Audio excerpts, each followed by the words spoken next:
Good morning, my brothers and sisters. Welcome to episode 39 of Be With Me in the book of 2 Corinthians. Today we're going to learn about the not-so-super apostles. So Paul calls them super apostles in a mocking way. And we're going to find out, I'll give you the conclusion now, they're not so super and they're not so apostle. Listen in here, this is chapter 11 of 2 Corinthians. I'm going to start with verse 1. I wish you would bear with me a little foolishness. Do bear with me. For I feel a divine jealousy for you, since I betrothed you to one husband, to present you as a pure virgin in Christ. But I'm afraid that, as the serpent deceived Eve by his cunning, your thoughts will be led astray from a sincere and pure devotion to Christ. For if someone comes and proclaims another Jesus than the one we proclaimed, or if you receive a different spirit from the one you received, or if you accept a different gospel from the one you accepted, you put up with it readily enough. Indeed, I consider that I am not in the least inferior to these, here it is, super apostles, and I'm putting that in air quotes. And then we skip down to verse 12. And what will I continue to do in order to undermine the claim of those who would claim that in their boasted mission they work on the same terms we do? For such men are false apostles, deceitful workmen, disguising themselves as apostles of Christ. And no wonder, for even Satan disguises himself as an angel of light. It is no surprise if his servants also disguise themselves as servants of righteousness. Their end will correspond to their deeds. All right, so let's kind of make a list of the super apostles. So they are disguised, verse 13, as apostles of Christ, as opposed to being true apostles. Verse 15, they are servants of Satan, disguised as servants of righteousness, that is, servants of Christ. They are described as false apostles, not true apostles. They are described as deceitful workmen, that is, made up, dressed up as something that they are not. They boast in their mission. They claim that they're the same as we are.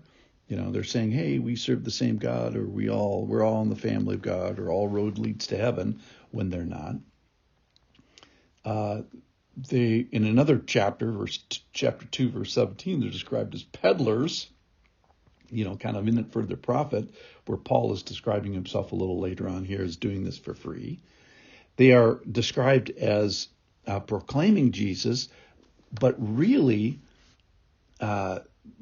it's a different Jesus. And this is the Jesus that we've been waiting for, a different spirit. Wait a minute, we've been waiting for the Spirit to indwell us and a different gospel. My question is, hey, what's plan B? What is a different gospel?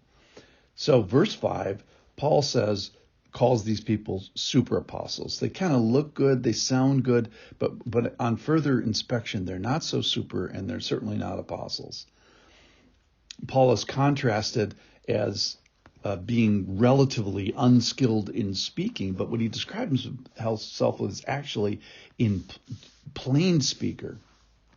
So these guys are described. So the conclusion is that the super apostles are not very super and they're not very apostle. And worse, they actually have a disguisedness to them. So Paul is accusing the Corinthians of making the same mistake that Eve made. So when we read the story of Adam and Eve, we say, man, Eve, what a knucklehead, I would never do that. And yet the Corinthians are falling into it. They have been deceived, that is, cheated or swindled, led astray. The word I like is they have been beguiled by this disguise. And the disguising is this changing form. So they're disguising themselves in a different form. They've transformed themselves. So this disguise as a super apostle is just that. It is a disguise. So they're not apostles. They're false apostles. They're not servants of righteousness. They're servants of, get this, Satan. Yikes. They're not angels of light. They're like Satan. they're not workmen, they're deceitful workmen. They're hiding as something. They're not Jesus proclaiming, they're proclaiming another Jesus. They're not spirit indwelling. They have some sort of a different spirit with a small s. And they're not gospel proclaimers. They're proclaiming a different gospel. So they have disguised themselves. They've transformed themselves into something to cheat and beguile real believers, and doing the same thing that Eve did. So, like the serpent in the Garden of Eden is deceiving Eve, these super apostles are doing the same things. So conclusions are, let's not be prideful. Paul is saying the same thing that happened in the Garden of Eden is happening to the Corinthians. And somehow these false apostles, these super apostles, have made themselves winsome enough, attractive enough to deceive people, to beguile people. So let's stick to the true Jesus. Let's stick to the true gospel. Let's stick to the true Spirit of God, not a gospel of my own making, not a gospel that I prefer. Let's have it be plain. Let's have it be pure, as Paul says, and let's have our teachers be of good motivation. So in conclusion, Paul has been waiting to sort of condemn these guys for the whole book of 2 Corinthians. He's been hinting at it, and now he calls them super apostles. But we find out that they're not super.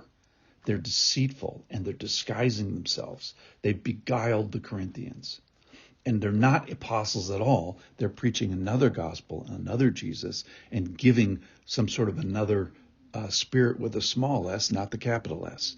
So let's not be beguiled. Let's not be deceived. Let's not go for the disguise. Let's stick to the pure motivation and the plain speaking of Paul and the gospel. The super apostles ain't so super after all.